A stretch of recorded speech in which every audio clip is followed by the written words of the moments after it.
যুক্তরাষ্ট্রে আগমন উপলক্ষে মাননীয় সংসদ সদস্য জনাব আবু সুফিয়ানকে নিউইয়র্কের জন এফ কেনেডি জেএফকে আন্তর্জাতিক বিমানবন্দরে উষ্ণ অভ্যর্থনা ও ফুলেল শুভেচ্ছা জানিয়েছেন যুক্তরাষ্ট্র বিএনপির নেতৃবৃন্দ ও অঙ্গসংগঠনের নেতাকর্মী। বিমানবন্দরে পৌঁছালে নেতাকর্মীদের ফুলেল শুভেচ্ছায় মুখরিত হয়ে ওঠে পুরো টার্মিনাল প্রাঙ্গণ।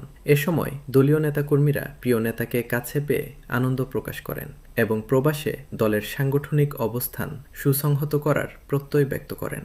সংবর্ধনা প্রদানকালে যুক্তরাষ্ট্র বিএনপির বিভিন্ন পর্যায়ের নেতাকর্মীরা উপস্থিত ছিলেন। তারা বলেন, জনাব আবু সুফিয়ানের এ সফর প্রবাসে জাতীয়তাবাদী শক্তিকে আরও ঐক্যবদ্ধ ও গতিশীল করতে গুরুত্বপূর্ণ ভূমিকা পালন করবে।